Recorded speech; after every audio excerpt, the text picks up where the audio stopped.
তো দেখুন বন্ধুরা, সকালবেলা আমার সঙ্গে কিন্তু একটা অবাক কাণ্ড ঘটে গেছে। ঘুম থেকে উঠেই দেখি সিঁড়িতে একটা পেঁচা বসে আছে। তো কোথা থেকে এসেছে জানি না, তবে কি পেঁচা বুঝতে পারছি না। এটা কাল পেঁচা না লক্ষ্মী পেঁচা আমি জানি না। তো লক্ষ্মী পেঁচা সাদা হয়, কিন্তু কাল পেঁচা কালো হয়। কালো নয় আর মানে সাদাও ফিট নয়। তো আমি বুঝতে পারছি না, আপনারা যদি জানেন বা কেউ যদি দেখে থাকেন এরূপ পেঁচা, আমাকে কিন্তু কমেন্ট করে জানাবেন এটা কি পেঁচা, লক্ষ্মী পেঁচা না কাল পেঁচা, আমি বুঝতে পারছি না। তো অনেক বড় পেঁচাটি। তো নমস্কার বন্ধুরা, ববি কিচেনে সবাইকে স্বাগত। আজকে দুটি নতুন রেসিপি নিয়ে চলে এসেছি। আপনারা দেখতে থাকুন শেষ পর্যন্ত কিভাবে রান্নাটা করি আর কি কি নিয়ে নিচ্ছি, আপনারা দেখতে থাকুন। আজকে কিন্তু বিচা কলার আমি ভাজি বা ছেচকি বলে যাকে, আমি তৈরি করব। কিন্তু আমাদের এখানে এই বিচা কলার খুব মেদিনীপুরে নাম আছে। তো মেদিনীপুরে গোবর্ধনধারী বলে একটি ঠাকুর আছে, সে গোবর্ধনধারীর বিচা কলার ছেচকি বা ভাজি হয়ে থাকে। তো কিরূপ সেরূপ আপনাদেরকে দেখাতে থাকবো। কিন্তু এই বিচা কলাটা কিন্তু বন্ধুরা আমি বাজার থেকে কিনে আনিনি, আমাকে পাশের বাড়ি একটি বোন দিয়েছে।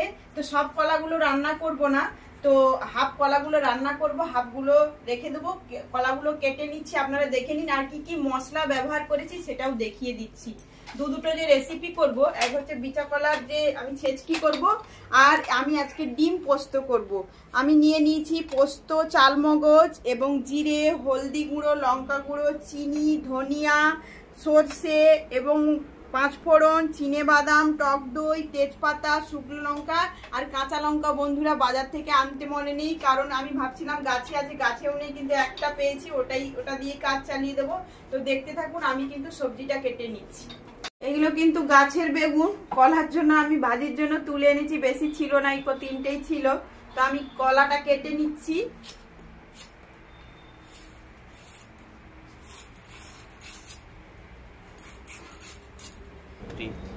দেখুন এরূপ ভাবে আমি বিচা কলাগুলোকে কেটে নিচ্ছি। এরূপ ভাবে কলাগুলোকে আমি কেটে নিচ্ছি, দেখে নিন। এরূপ ভাবে আপনারাও কাটবেন। এরূপ ভাবে আমি সব কলাগুলো কেটে নিচ্ছি। দেখুন আমি কিন্তু একই রকম ভাবে বেগুনগুলোকেও কেটে নিয়েছি। বেগুন আর কলা সেদ্ধ চাপিয়ে দিচ্ছি নুন হলুদ দিয়ে। তো ততক্ষণ আমি মশলাগুলো বেটে নেব। দেখুন আমি কিন্তু আদাগুলো বেটে নিচ্ছি, কিন্তু আদাগুলোর কথা বলতে খেয়াল নেই। তো আদাগুলো আমি বেটে নিচ্ছি। আদাগুলো আমার লাগবে ছেচকিতেও লাগবে আর একটু পোস্ততেও লাগবে, ডিম পোস্ততেও আদাটা লাগবে একটু।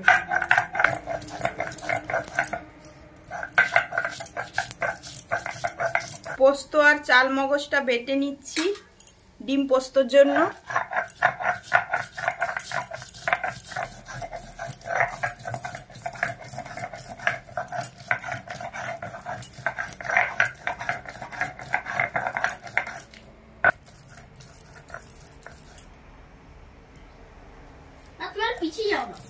বাদামটা বেটে নিচ্ছি। আমার বাদামটাও, চীনা বাদামটাও কিন্তু বাটা হয়ে গেছে। তো আমি এবার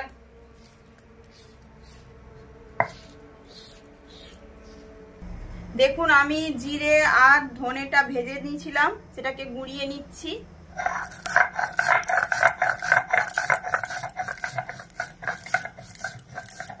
দেখুন আমার কিন্তু ভাজা মশলা গুঁড়ানো হয়ে গেছে, আমি ভাজা মশলাটা তুলে নিচ্ছি। দেখুন আমি বিচা কলার ভাজির জন্য বা ছেচকির জন্য আমি সরষের তেল নিয়ে নিচ্ছি। এতে কিন্তু একটু বেশি পরিমাণ সরষের তেল দিতে হবে। আমি তেজপাতা, শুকনো লঙ্কা ফোড়ন দিয়ে দিচ্ছি, ফুটন দিয়ে দিচ্ছি, পাঁচফোড়ন ফোড়ন দিয়ে দিচ্ছি। আর এটা একটু পেকে যাওয়ার পর আমি সরষে ফোড়ন দেব। একটু পরিমাণ চিনি দিয়ে দিচ্ছি অল্প। একটু সরষে ফোড়নের জন্য সাদা সরষে আমি দিয়ে দিচ্ছি। তেলটা কিন্তু আমার ফোড়ন তেলটা কিন্তু পেকে গেছে। তো আমি একটু কিছুটা আদা দিয়ে দিচ্ছি, আদা বাটা। আপনারা যতটা পরিমাণ লাগে ততটা দেবেন। আমি কিন্তু এবার হলুদ গুঁড়ো দিয়ে দিচ্ছি, একটু লঙ্কা গুঁড়ো দিয়ে দিচ্ছি পরিমাণ মতো। তো আমি মশলাটা কষিয়ে নিচ্ছি। তো এটা আমি সিদ্ধ করে জলটা ঝারিয়ে নিয়েছি, বিচা কলা আর বেগুনটা জলটা ঝারিয়ে নিয়েছি। তো আমি এটা দিয়ে দিচ্ছি, ভালো করে আমি কষিয়ে নেব। পরিমাণ মতো আমি লবণ দিয়ে দিচ্ছি। তো আমি সেদ্ধর সময় লবণ হলুদ দিয়ে রেখেছিলাম, তো আমি অল্প পরিমাণ লবণ দেব, আপনারা যতটা দরকার আপনারা দিয়ে দেবেন।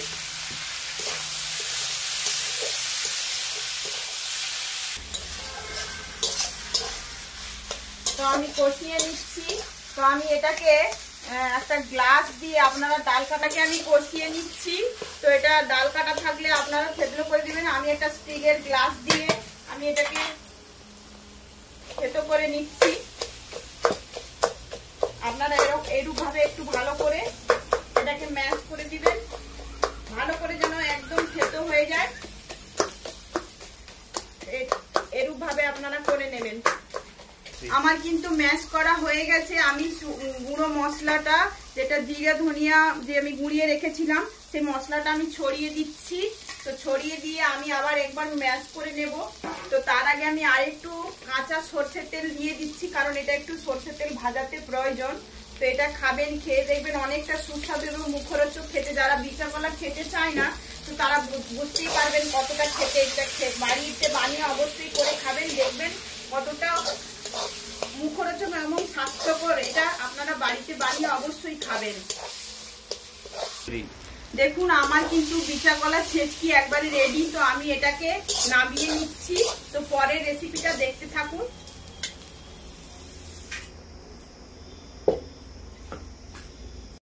দেখুন আমি কিন্তু ডিমগুলোকে ফাটিয়ে নিচ্ছি, এক চিমটে নুন দিয়ে এটাকে ফেটে নিচ্ছি। ফেটে নিয়ে আমি ডিমগুলোকে ভেজে নেব। আমি কিন্তু ডিমগুলোকে ভেজে নিচ্ছি। আমি কড়াই সরষের তেল দিয়ে দিচ্ছি। তো আমি অমলেটের মতো করে ভেজে নেব ডিম পোস্তর জন্য। তো আমি ডিমে কোনো পেঁয়াজ বা কোনো লঙ্কা কোনো কিছু দিইনি, শুধু নুন দিয়ে আমি কিন্তু অমলেটটা ভেজে নিচ্ছি। আপনারা দেখতে থাকুন।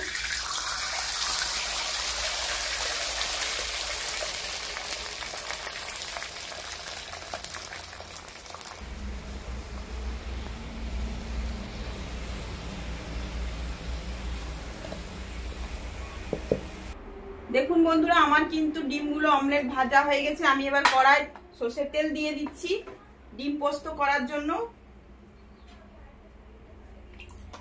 আমি কিন্তু তেজপাতা আর চিনি একটু প্রথমে ফোড়নে দিয়ে দিচ্ছি।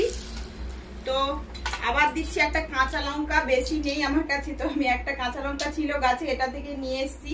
তো এটা ফোড়নে দিয়ে দিচ্ছি।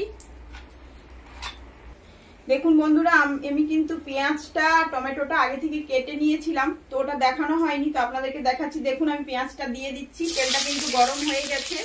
তো আমি পেঁয়াজটা কষিয়ে একে একে মশলাটা আমি দিতে থাকবো। দেখুন বন্ধুরা, আমার পেঁয়াজটা কিন্তু কি সুন্দর লাল হয়ে গেছে, লাল কালার হয়ে গেছে, কারণ আমি চিনি দিয়েছিলাম কালার করার জন্য। তো চিনি দিলে একটু মুখরোচক হয়, টেস্টি বাড়ে, তার জন্য আমি দেখুন একে একে মশলা দিচ্ছি। তো আমি আদা বাটাটা দিয়ে দিচ্ছি।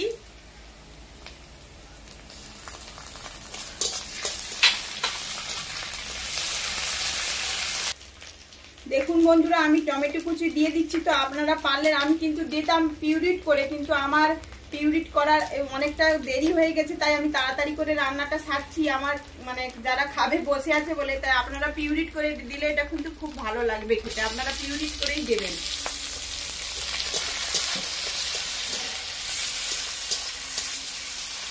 বন্ধুরা, আমি কিন্তু চাল মগজ আর পোস্ত বাটা দিয়ে দিচ্ছি। তো এখানে জ্বালনে, কাঠের জ্বালনে রান্না হচ্ছে, তো একটু ধোঁয়া হচ্ছে আর গরম প্রচুর, ভীষণ তাড়াতাড়ি করে রান্নাটা সারতে হচ্ছে। তো আমি এটা সম্পূর্ণ দিয়ে দিচ্ছি। এবার এরপরে চিনে বাদাম বাটাটা দিয়ে দেব। এটা চিনে বাদাম বাটা দিয়ে দিচ্ছি। কাঠের জ্বালনে রান্না করা খুবই কষ্ট, এই যা গরম পড়েছে, কাঠের জ্বালানো খুবই কঠিন। তো আমি তাড়াতাড়ি করে রান্নাটা সারার চেষ্টা করছি। তো আপনারা দেখতে থাকুন। এবার একে একে দিয়ে দিচ্ছি হলুদ গুঁড়ো, লঙ্কা গুঁড়ো, আপনারা পরিমাণ মতো দেবেন, এবং টক দই। তো টক দইটা আপনারা যতটা পরিমাণ, তো বেশি দেবেন না, 2 থেকে 3 চামচ দিলেই হবে, চা চামচের। একটু জল দিয়ে দিচ্ছি, তো মশলাটা ধরে যাচ্ছে বলে। দেখুন বন্ধুরা, আমি পরিমাণ মতো লবণ দিয়ে দিচ্ছি। আপনারা পরিমাণ মতোটা যতটা দরকার ততটা দেবেন। তো আমি মশলাটা দেখাচ্ছি কিরকম কষানো হয়েছে। দেখুন আমার মশলাটা কত সুন্দর কষানো হয়েছে, কত সুন্দর সুগন্ধ ছাড়ছে, আপনাদেরকে হয়তো বোঝাতে পারবো না। তো আপনারা এরূপ ভাবে বাড়িতে তৈরি অবশ্যই ডিম পোস্ত করে খাবেন, দেখবেন কতটা সুস্বাদু লাগে। দেখুন আমি মশলাটা বেটে রাখা যে জলটা ছিল, মশলার জলটা, ওটা দিয়ে দিচ্ছি। আমি একটু বেশি পরিমাণে দিচ্ছি কারণ ডিমটা এই মশলার জলটা বা এই ঝোলটাকে টেনে নেবে, তরকারি রসাটাকে আপনি টেনে নেবে। তো আপনারা একটু দিয়ে রাখবেন কারণ ডিমগুলো ফুলে যায় তো দেওয়ার পরে।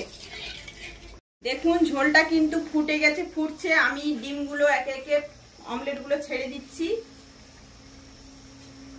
তো আমি ভাজা মশলাটা ছড়িয়ে দেব, জিরে আর ধনে যে ভাজা মশলা আছে সেটা উপর থেকে হালকা ছড়িয়ে দেব। তো চলুন একবারে খাওয়াতে দেখা হচ্ছে। দেখুন বন্ধুরা আমার কিন্তু সব রান্না রেডি হয়ে গেছে। আগে থেকে ডালটা বানিয়ে রেখেছিলাম, এই যে ভাজি করেছি বিচা কলার, আর এখানে ডিম পোস্ত আছে, লেবু দিয়েছি। তো আমি সোনাইকে ঘি দিয়ে দিচ্ছি, সোনাই কিন্তু অধীর আগ্রহে আছে খাবার জন্য, অনেকক্ষণ হয়ে গেছে। আমি ঘিটা দিয়ে দিচ্ছি। হ্যাঁ, সোনাই কিন্তু লেবুটা নিজলে নিবে, ঘিটা ওকে দিয়ে দিচ্ছি। ও ঘিটা দিয়ে এরকম স্বাস্থ্যকর অবশ্যই খাবার খাবেন, এই গরমে সুস্থ থাকবেন। তো সোনাই দেখুন কিরম ভাবে খাচ্ছে। দাও আমাকে, দাও, আমি দিয়ে দিচ্ছি। তো তুমি এবার খাও, ভাতটা মাখিয়ে খেয়ে দেখো।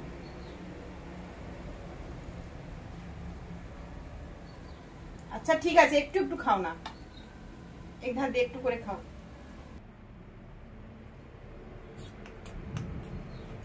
ডিম পোস্তটা খেয়ে দেখো কেমন হয়েছে।